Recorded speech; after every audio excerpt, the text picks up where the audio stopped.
GearNetwork.com. The following is a presentation of the Gear Radio Network. So Fat Man. Sleazy? Is that you?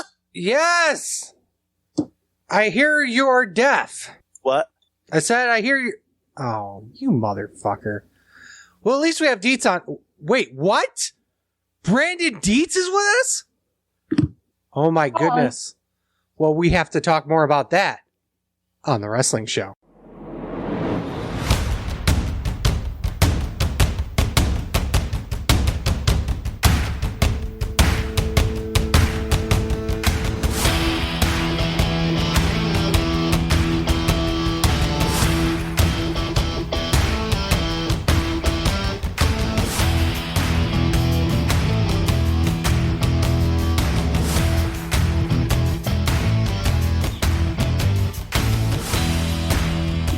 Welcome, everyone. This is Sleazy. This is the Fat Man? And welcome, everyone, to another wonderful episode. Today, we have, in a rare occurrence, I mean, this is the second time this year, I think, right? Mm-hmm. Brandon Dietz is with us today. Good afternoon, fellas. How are we doing today? Or this evening, as I would say. So, today we're going to talk about probably a show that no one saw, probably, No. right? No one really knows what happened. But first we're going to talk about news and rumors because why not? Let's get that out of the way first. Yeah. Fat Man, I know you got a huge notebook of them. Yeah, a full 3/4 of a page notebook. I'll take it. So, did you guys see what Carl Anderson tweeted out? What stupid thing did he say about his wife now? First of all, let's actually talk about Daphne. Yeah, let's talk about Daphne. This started off on a somber note. I gotta find it. Sorry. Is this it? Yes. She passed away at age 46. TMZ.com, of course, noted that police arrived for welfare check and was met by Daphne's mom. When they knocked on the door and there was no answer, they left without trying to gain entry. The police also came back for a second time a few hours later, and this time they saw Daphne's car parked near the apartment. A maintenance man gave cops a key, but they didn't unlock the deadbolt. So the fire department was called, and they broke open the door and found Daphne's body on her bed, a gunshot wound to her chest, and a gun within reach. Sad to hear. Mental health, they nothing to fuck with.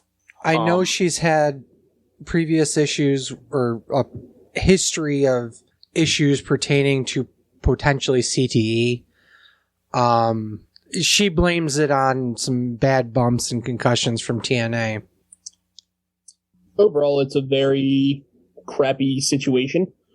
My heart goes out to her family. I mean, I never want to see a wrestler fucking kill themselves. Like, to me, it just puts a downer mood on what was going to be a really good weekend to shine for wrestling, and they kind of put a little bit of reality check back to life.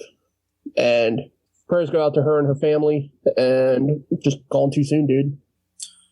Okay, now this actually does lead into the Anderson tweet. Impact Wrestling World Tag Team Champion Carl Anderson is trending worldwide. This was the other night.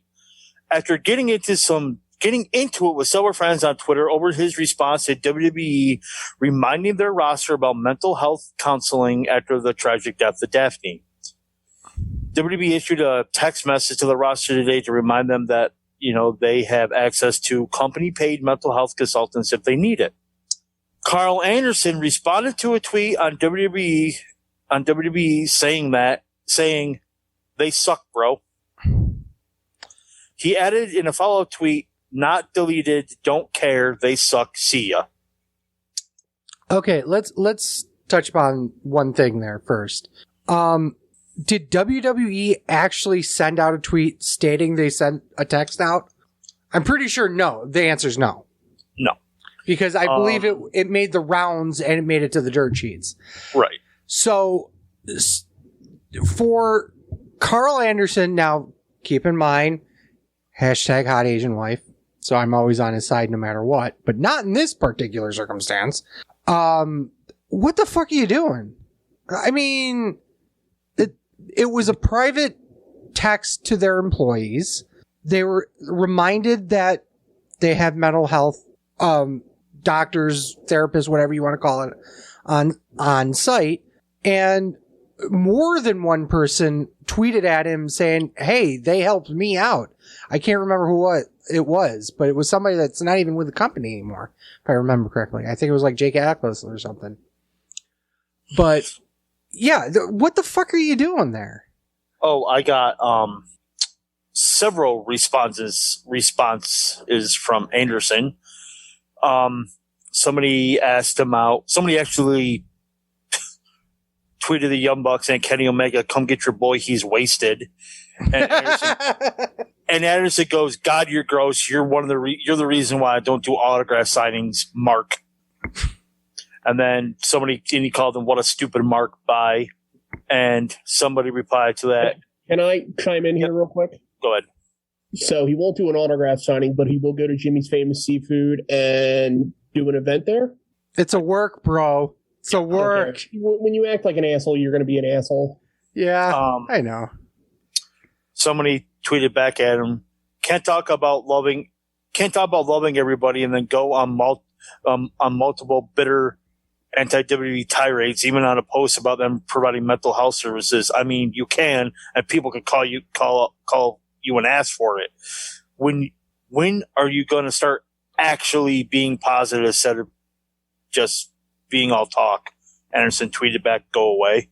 Somebody told him to shut the fuck up and focus on not cheating on your wife. And then he says, haha, say that to my face, you fucking bitch. Hey, Carl. Hey, Carl. And then he asked, when's the last time you got laid? Mark, I'll wait. It was just several of these, like this website just saying, like, just him just going after fans because they're going after him because he called WWE shitty because, you know, they're providing mental health services. It's fucking bullshit. There are many reasons to criticize WWE. This is not one of them. And with all due respect to Carl Anderson, yeah, maybe you should stop cheating on your wife, you know, especially considering, you know, you got called out publicly by her on Instagram, you fucking dumbass. That's not the point. The point isn't about the cheating. The point is he's attacking fans. Oh, fuck him. I mean, it's bullshit. It's all because they're going after him because they attacked WWE. It's whatever, man. At this point, he's a fucking douchebag, and if he wants to play the game, you know, fuck him. You know, we're giving him too much time as it is by talking about this. Especially leading off with this jerk off. Yeah. Right. What's next? So Tony Khan issued a statement about, well, he was on a podcast about the roster size. I don't think there's any such thing as a full roster. I think my experiences in football, both in the NFL and in England and with AEW, you're constantly looking at evolving the roster. It's going to be constantly changing. And one of the benefits we have with AEW as opposed to the NFL or England football, you know, English football, yeah, is I'm not really capped by a roster size or a salary cap. So it's largely my prerogative in terms of how to expand the roster, how many people to sign in, how much we can grow. And so we are under different limitations in other sports, but I think the idea is still the same, that you want to grow, evolve, and keep building. I actually like that statement. It's very PC of him to say, and it's also very correct for him to say, because I am on the side of people bash WWE for signing all these talent, and now they're releasing them because they don't need them. And now AEW is picking them up, and now people are bashing AEW for picking up talent. And I'm one of them. But that statement makes sense. It does. Especially considering what is one of the biggest problems with WWE? Wrestler burnout. Mm-hmm. You got them on the road. Now it's a little bit less, but what the hell is going on here? Is Ryan trying to show up? No. Is there a late entry into the draft? There is a late entry into the draft. Holy shit.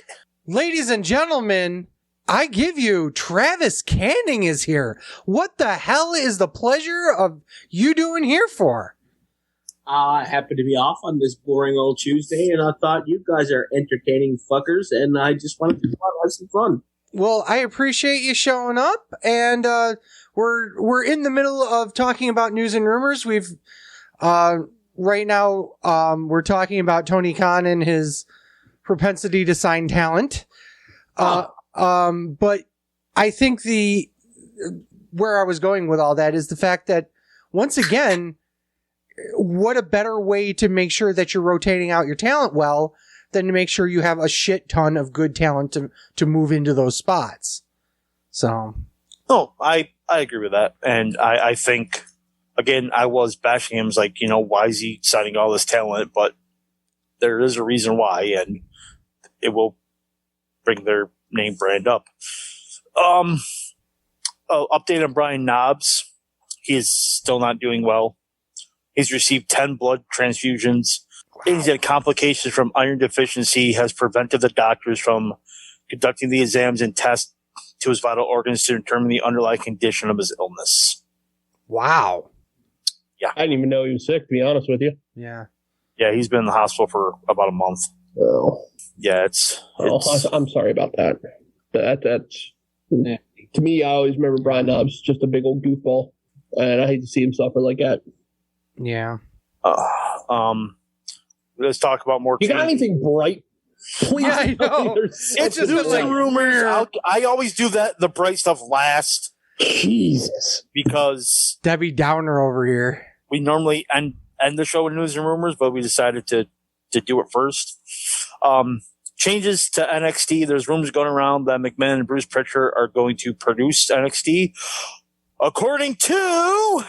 Fuck Dave Meltzer. Thank you. Well, McMahon and Pritchard won't directly produce a weekly NXT show. Vince remains in charge of everything. I'm done with that one. The fuck do you even bring it up? Because I kind of just skimmed through it, and now I'm reading it. It's like, of course Vince McMahon's involved in everything WWE. Duh. Yeah. So I guess a general synopsis from what I read was that they're involved in the actual production side of it, but not the content. Yes. And they're not even going to be producing it every week. They just don't have time. Right, but their production is like presentation stuff. It's not like content Right. stuff. So, yeah. Triple H and Shawn Michaels and them, their work doesn't change. Right. So that's pretty much it. All right. Okay, so CM Punk responded to people who criticized him for returning for the money.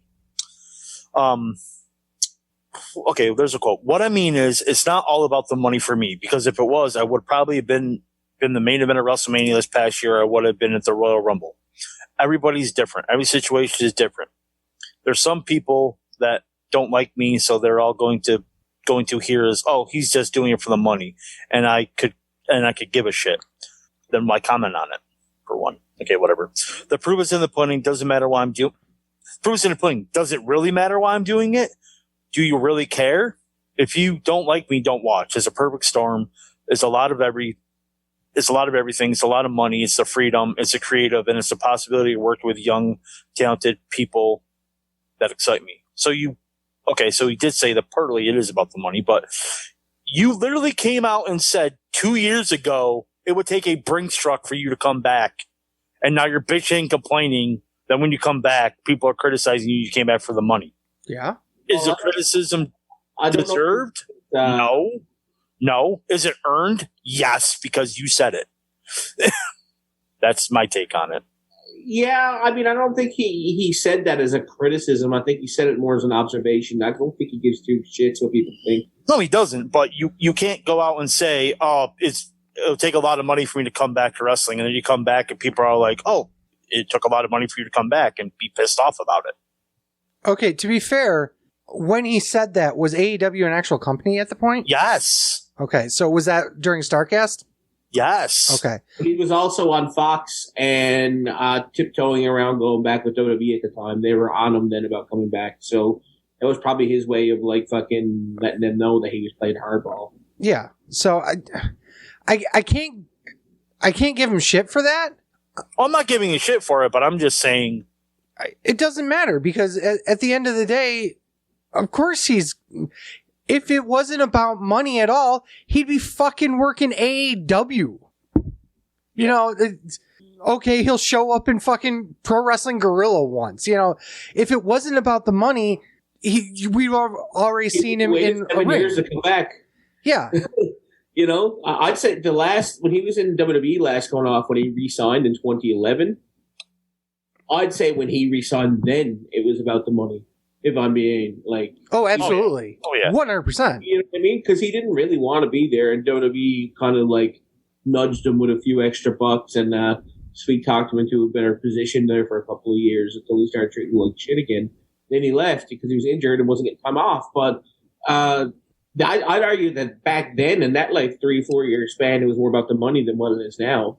Because he could have came back in the past 7 years at any point to either one of those companies, at least in the last 3 years since AEW's been around, and he didn't do it. You know what I mean? So I don't think it's about the money at all. The money's there, and he's worth money, so he wants his take, but he could have just done anything. He went to UFC and got the shit kicked out of him for less. Here's the thing, is that, and this was a separate interview, I'm not sure if you were bringing this up or not, is one of the reasons why he decided to go back specifically to AEW was the whole Brody Lee thing. And he was very impressed with a roster that kept Brody's health concerns such a secret to the point where nobody knew. Like, there were guys up here that were close to the family that didn't really know how bad it was. So for them to keep that such under wraps and keep that such a secret and give their family such privacy impressed him so much that it started spurring this thought process as well for signing with them too. So Punk mentioned in that interview about, you know, the creative control, stuff like that. This is what Tony Khan has to say about that. I don't really understand some of the things this is about CM Punk. I really don't understand some of the things he was asked to do before he left wrestling. I don't think some of that stuff made sense. I've told him, if I ever ask you to do something that doesn't make sense, it's not coming from a malice place. If something doesn't make sense, tell me and we'll talk about it. That's generally how I am with everyone. If someone doesn't like something, I'm not trying to put stuff in that doesn't make sense. Looking at you, Cody Rhodes. Not one person, including Mr. Punk, and anyone on the roster has creative control. Then stop telling your wrestlers to stop doing interviews saying that they do. They don't say they do. They have this creative freedom. Freedom, yeah. There's a difference between having creative freedom within certain boundaries and having creative control. They're two completely different things. Hulk Hogan had creative control blatantly written into his contract.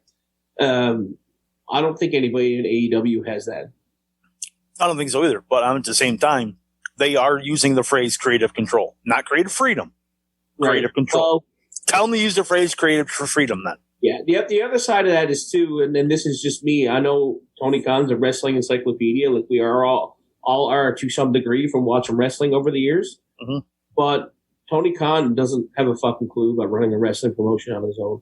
So everybody he has wrapped around him, by definition, are going to have a certain degree of control because he hasn't learned the things that they know yet. Right. So. Okay, so I want Sleazy, because we always talk about bullshit. I love Sleazy to get Sleazy a heart attack. Oh, for fuck's sake. WWE is such a hard place right now, Sleazy, and they're going through so much trouble financially. Really? Tell me more. Yeah, they cut backstage camera crew down to one person, and they cut catering. There's no catering anymore. Fuck this place. But they're going to start catering again in November. Bullshit. Way cheaper. What the fuck is this shit? I mean, whatever. I just did that just to piss Lee. It's fucking bullshit. The amount of money they would save for catering is it's less than my hermaphroditic porn budget. Okay? That's just because I'm on here. Well, I was going to make the joke anyway, so. Okay. But no, in all seriousness, they're losing shit over that. It has to be some other reason that they've cut catering. As for backstage, they didn't. That's my whole point. Well, yeah, Some but for like guy a month who and a said- half. Who said that he got multiple texts from sources within WWE. Oh, even better. I got multiple texts from sources in WWE saying that his multiple texts are bullshit. I mean, that works. Yeah. I'm not saying it's not legitimate, though, but you could do it for different reasons other than cutting costs. It's Because, bullshit. Because they're not cutting it down to one cameraman. oh, I don't know about that. I'm talking about catering. Fuck the people. I talk about food. Why the fuck would I talk about cameramen? Because you want Food! to be a cameraman so you can go to the food? I don't have to be a cameraman to go to the food. All I have to do is, claim I'm an extra. I can find a way to be security on a show. You got a wrestler's body. I do. Okay, let me get all the bad news out of the way with more. Rouge had emergency surgery in Mexico. No word on why? Who did? Rouge. Oh. Yeah, that was weird. I don't know what happened there. I don't know, because he obviously ROH is taped, and he's on the next ROH TVs. So, Oops. WWE Japan LLC was dissolved, Sleazy. Doesn't mean that they're completely blowing things apart, but that's a big step. You could dissolve the actual company without getting rid of the brand. Yeah.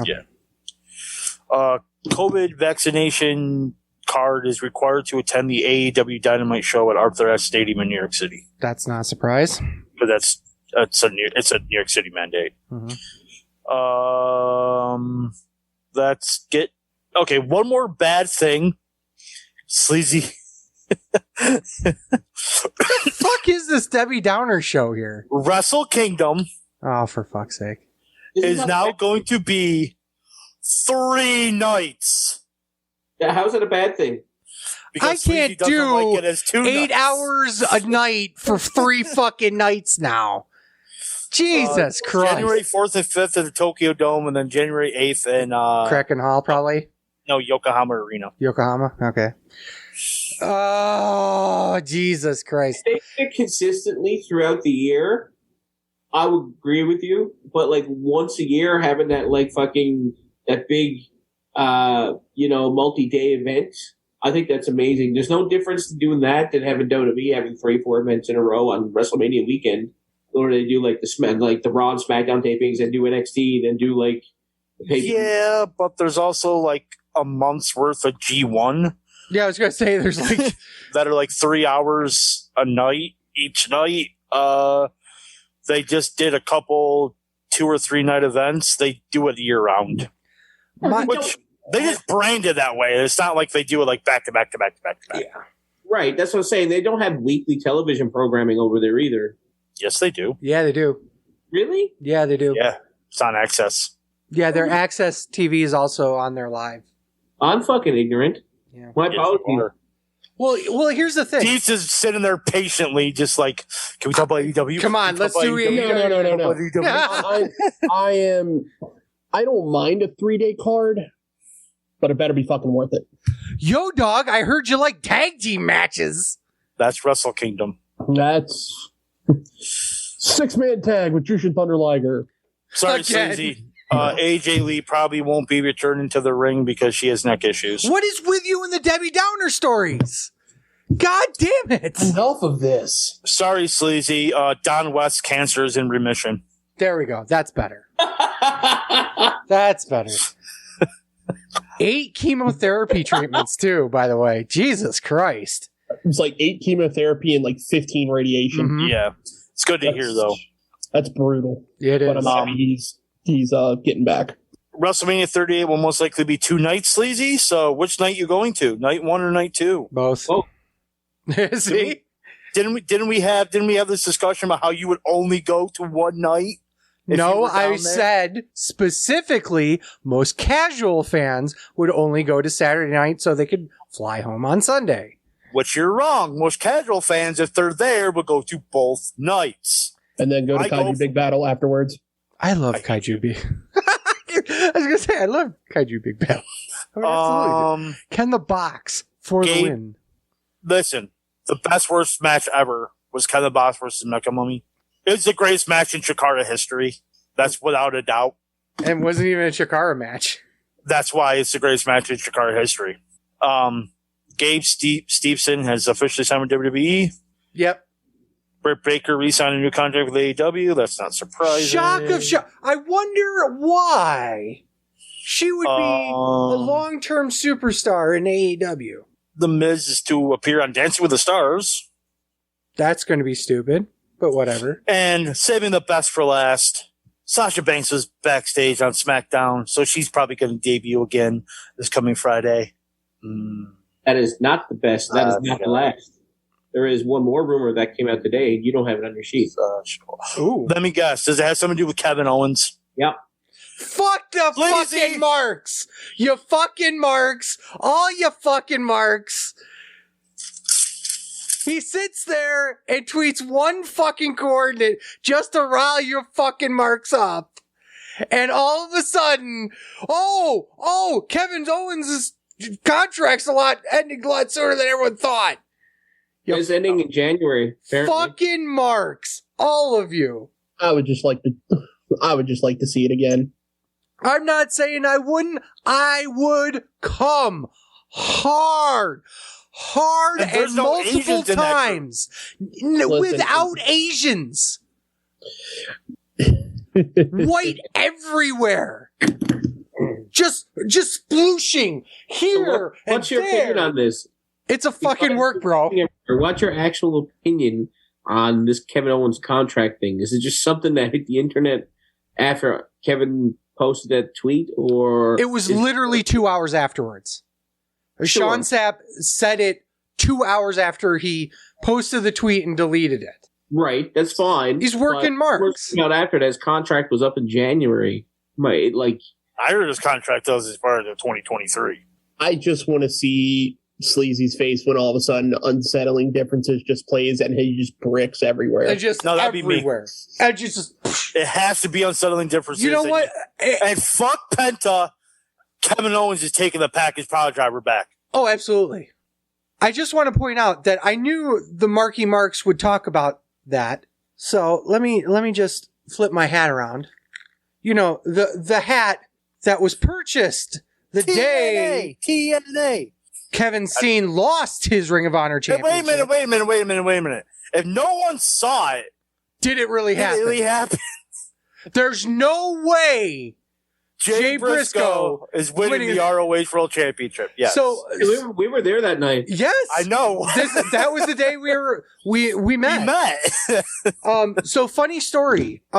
Somebody brought. I can't remember who it was in the chat that brought up Brandon Stroud. Me. Dietz. Perfect.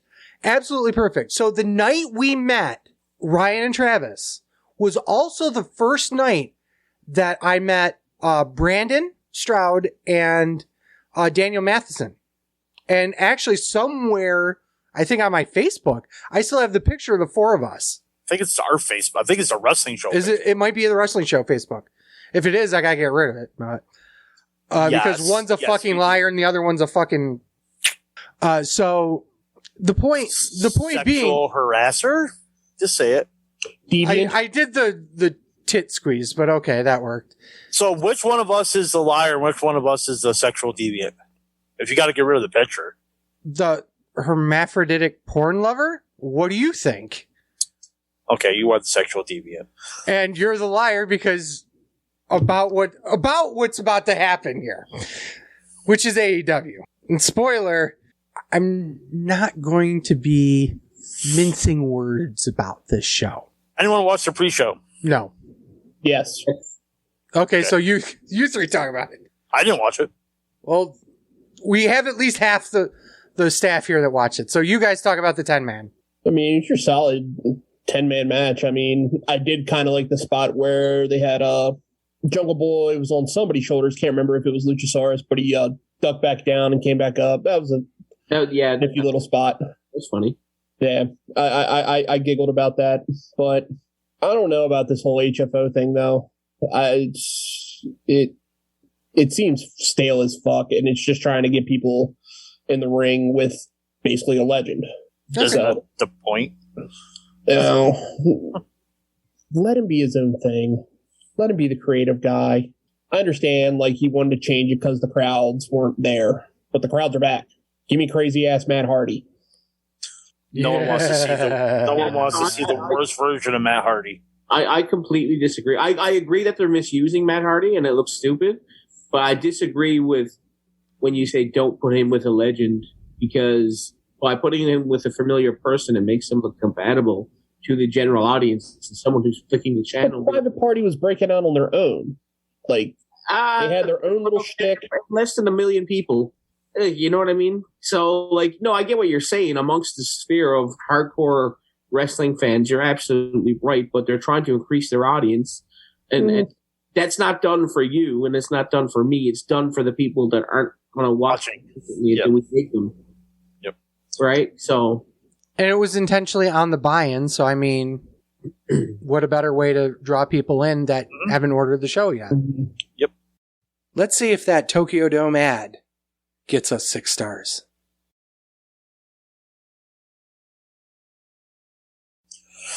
All right. All Out Proper starts with the TNT Championship. George defends against the king of the 2-star match, Eddie Kingston.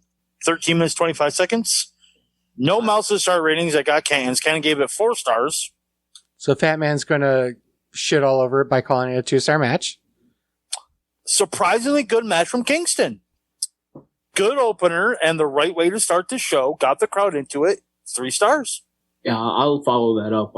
I thought it was going to be a very underwhelming opener, but it wasn't. I think Miro is shining. But unfortunately, in terms of where he was to in WWE, it looks like it was kind of a lateral move. But you can tell that both of these guys are enjoying their creative freedom, and it's making for really good interactions to pop the crowd to open the show. So that was great. I don't do ratings, as you guys know, but I will go along with Batman on this one. I thought it was a very, very surprisingly good match, or at least on Eddie Kingston's part. Dietz. So, love and hate it. So, very good creativity. I thought it might have went a little too long. But not a bad start for a normal pay-per-view. That being said, I wouldn't have mind seeing a Jungle Boy there to kind of like kick it up in a notch, but you know what? He did the buy-in thing. Not a big deal. But overall, they did well. 3. Wow. I thought this was one of Eddie Kingston's best singles matches in AEW. I gave it 3 3/4 stars. I thought it was a great way to open. They were hot for Eddie. I'm actually glad they didn't do the title switch despite that. I thought it was a great way of putting over Miro. Miro is basically this unstoppable guy. And I think that he's a great example of, yeah, right now he's in that lateral position, but I can guarantee you I could see him in the top playing around once they get past the whole Kenny Omega garbage. But yeah, I thought it was great. Thought it was great. Great way to open. Hey, fucking Mark. Yeah, here we go. It was Eddie Kingston's best match in AEW, 3 stars. Like, we can all admit that was a solid opener, though. It was we're all saying the same thing. Yeah. So, John Moxley versus Kojima. 12 minutes, 10 seconds. Ken gave us 3 1/4. It was an okay match for a house show. It was New Japan. It was punches and kicks. That's all it was. It was fine. What the fuck is wrong with you, man? It was fine. It was a New Japan legend with a guy that respects New Japan wrestling. Doesn't mean it was a good match. It was a beautiful match. And while it wasn't as good as Eddie Kingston's match, I still give it a solid 3.5 stars. And a piece of shit. Yeah. I should really start rating stuff because I would give that 0.5. Yeah. Oh, fuck you guys. Both of you, fuck you both, okay? He went worse than I did. It was better than it had any rights to be because it was all about Moxley getting the chance to, mix it up with a Japanese legend. When I was watching that match, the only thing I could think of was whether or not it was a good time to go take a shit or not. So honestly, you took a 2, right? I actually didn't, but I went to get myself a quick beverage and sat back down. See, there we go. Everybody's got a beverage match. Yeah. I liked it. As me being a New Japan guy, I dug it. I felt it. I won't call it 3. I'd call it 2.5. Jesus Christ. But you motherfuckers. I was very appreciative of the surprise that we got at the end. Minoru Suzuki! Which to me is the scariest human being alive. My tits got hard. So that match is going to be balls to the wall great. That's going to be fucking awesome. Mm-hmm. Oh, yeah. This match was just okay. It was okay. It was good. 3.5 stars is still a good match. To me, it's your stereotypical, all right, we had a real good opener, and then you level it out, and then we got to come back. So, I just damn near creamed myself when I heard, what was there, 15,000 people in there? 10,000? 10,000 people singing along Kazi Niner. How can you not love that? So Sleazy overrated it because there was an Asian in the match, which is go fuck yourself. Watch what happens in the Battle Royal. You're going to overrate it because there's an Asian in it. And? There was a lot of Asians in the Battle Royal. Thank you. So more than I expected. Sleazy automatically gives it 17 stars. It would have been 18 if it were in the Tokyo Dome. Okay, moving on. AEW Women's Championship, Dr. Britt Baker. DMD. And I just got a random message from my girlfriend saying her butt cheeks hurt. Cool. Versus Chris Batman be clapping Statlander. them cheeks. Versus Chris Stratlander. That is staying in the episode, by the way. That's fine. Yes. 11 minutes and 25 seconds. Ken gave this 3.5. Sleazy, you're the one who's wrestling. I agree with Ken. It was good. If anything, I was pleasantly surprised that they didn't do the title switch. Obviously, looking in the future, we know why. But I thought it was a great showcase of Chris Statlander in a match that really, truly shows that the women's roster right now in AEW, we've bitched about it all the time, but it's still amazing what they have in terms of talent. And it's just going to get better from. Yeah, I kind of agree with that. I think Britt Baker is their biggest homegrown star. A lot of people don't agree with that, but I think she's doing amazing things right now. There was a couple little times that they fucked up in the match, a couple little minor spots. But it was minor spots where if you didn't get back on track, the whole match was going to go to shit. Right. And good on them for getting things back the way that they were supposed to go and get it back on track, because that could have really went the other way. They managed to come into a really cool finish, and of course Britt finished it off with the that mandible claw thing she does. What's it called? What's she call it? Lockjaw. Lockjaw, yeah. Yeah, Lockjaw. I thought it was a really cool name too. But yeah, I see where they're going with that. I do agree with them not switching the title just yet, because she's got a lot of momentum. I think she needs an opponent that also has a lot of momentum that could probably even main event the show on its own. So, well, if you're paying for Rancid's theme, apparently not paying for it though. Apparently it was gifted. It was gifted, but the point being is that they managed to get some deal in place to let them use the song. So hey, I'll as long take as I can it. see Rancid play her down like once, I'll be happy with that. Hey, Travis. we got to see fucking In Living Color play Punk Yes. down live. Travis? yeah. Are we in Bizarro World? Why? My notes. The first part of this match was just off. Botch City. But they got back on track, had a good ending, and had a good match. So basically, I read off your paper without even Yes. seeing it. Yeah. The fuck is going on here? 3.5. Yeah.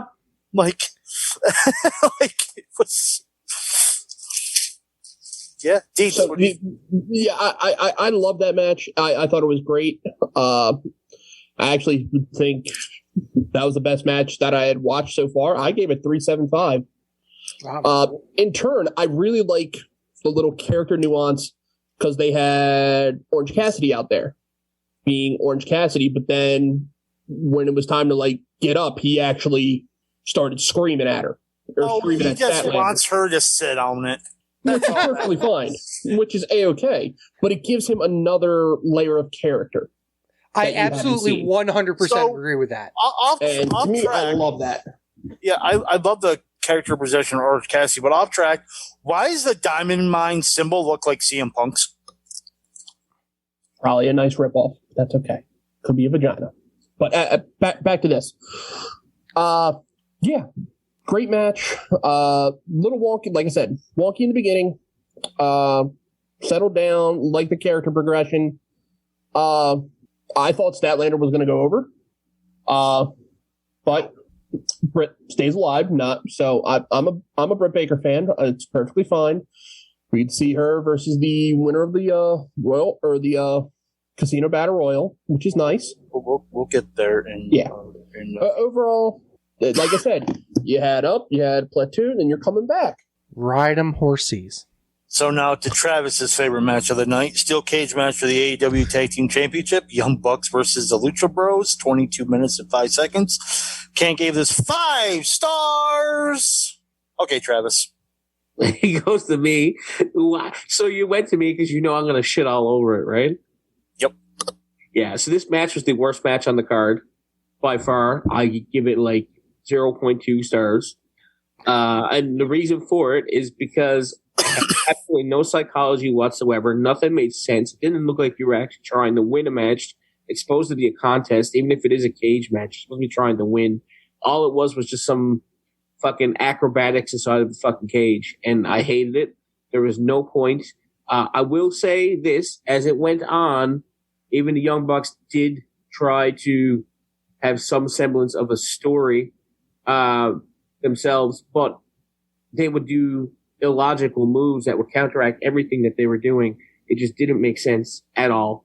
And again, I go back to, even if you eliminate half your super kicks, if you kick somebody in the head 4 times in the middle of a match and they're still not out cold, it doesn't make sense. It's not wrestling. It's not professional wrestling. There's no logic in it. It was terrible. It was awful. It popped the crowd, yes, but it was awful. Okay, Sleazy. I will say I didn't believe this was their best match together. But I'm not going to sit here and say that it was garbage. It was 100% garbage. It was not garbage.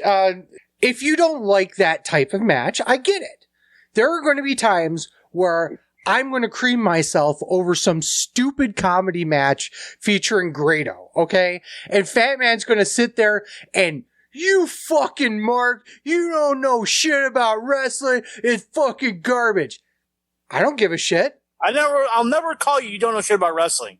I'll just say it's fucking garbage. Okay, fair. But the point is, he would still scream at me over it. And I don't give a single fuck because that's my kind of match. It's my kind of thought process. It's my kind of enjoyment in professional wrestling. Sure. I have a counterpoint when you're done. We'll finish. Okay. Go ahead. Happy to hear it. So here's my counterpoint. Your opinion doesn't fucking matter, and I'll tell you why. Yes. I'll tell you why. Okay. Let's remove the word professional wrestling and put in house. What does every single house have, no matter what it looks like? What is one thing that's in common with every single fucking house and how you build a house? Foundation. Ding, ding, ding. Yay, what I win? You win. I don't know what you win. Fuck. Anyway, I'm losing my point. My point is this. When you have professional wrestling, no matter what style it is, no matter what country it's from, no matter who's doing what in the ring, if you're doing it right, there's a foundation and there is a baseline knowledge of logic that comes along with professional wrestling. Everything in that match flies in the face of professional wrestling. And therefore, anybody who thinks that thinks that it should be involved in it should be involved in professional wrestling, it's just wrong. They don't like, when they watch that match and they say they like professional wrestling, they don't like that match if that's what they're into specifically, because it's not professional wrestling. And that's my point.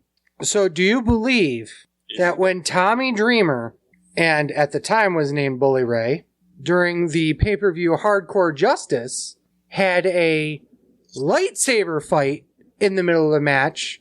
Fucking stupid.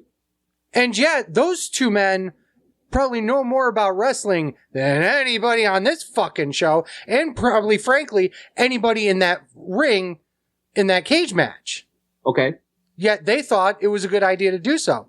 And honestly, it was a funny spot. Yeah. And it popped the crowd. Sure. It still doesn't belong in professional wrestling. I need to YouTube this immediately because I have no idea what you're talking about. Oh, really? Yeah, they had, it was when they did the whole, who did Tommy Dreamer team with? I can't even remember. Was it Sabu? It was right around the same time where some of them couldn't get in and stuff. You said Sabu and my mind just hurt. I can't remember that. I never seen the actual event, but I know about it. And so, in saying that, he's looking it up. You can have comedy in wrestling as long as it doesn't interfere with the logic of what you're doing. I'm going to assume that in this case it flies completely in the face of the logic of the scope of a wrestling match, but I could be wrong, depending on when they do it. If they do it at the beginning of the match fucking around... It was in the middle of the match. What? It was in the middle of the match. That's fucking dumb. And at the end of it, Bully Ray pierces Tommy Dreamer and kills him. Except it We're also talking about the same company that killed Mickey James, so whatever. Yeah, that's true. Back to AEW and the steel cage match. Sleazy, what'd you rate it?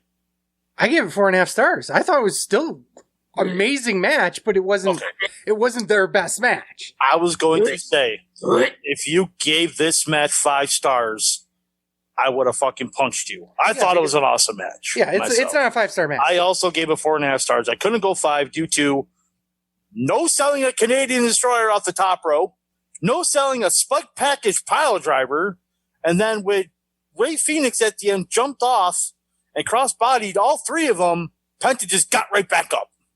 Yeah, that was funny. But the Young Bucks stayed down. It was just like, thanks, guys. The only thing that really just threw me off the entire fucking thing is how ridiculous the fucking Young Bucks looked. Yeah, that's Like- half their point now. They're getting heat, bro. Which it just threw me, like, he came in with the colored facial hair, and I'm just like, oh god. I'm like, this hurts my head. And then everything was such a clusterfuck in the beginning. It really, to me, I did not enjoy it until he pulled out the spike. The Spike Jordan. Yep. And then it kind of started morphing into something that, hey, I remember these guys used to like wrestle all the time. So it was all right, but it's 3.5 for me. Wow. That surprises me.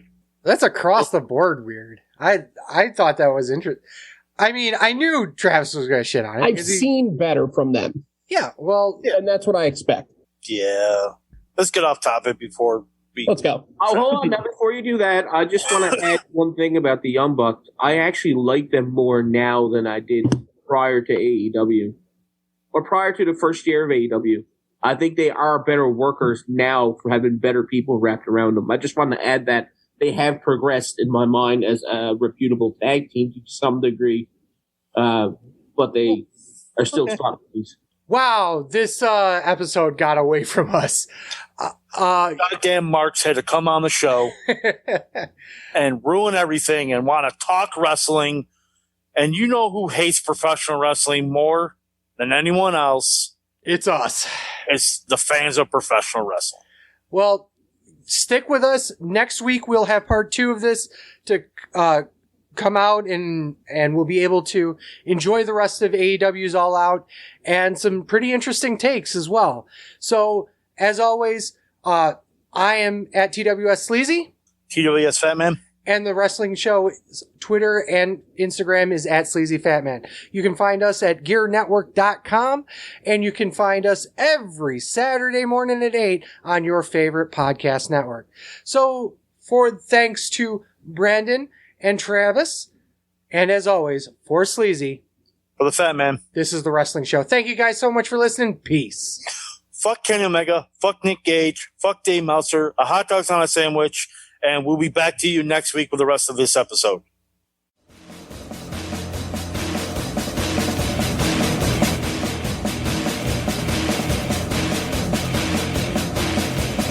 I'm a truth that you seem to run from. I'm an army of one. Mama clipping your gun. I'm the pain of the game. The blood shedding your name. When there's nothing to gain, all the world gone sad.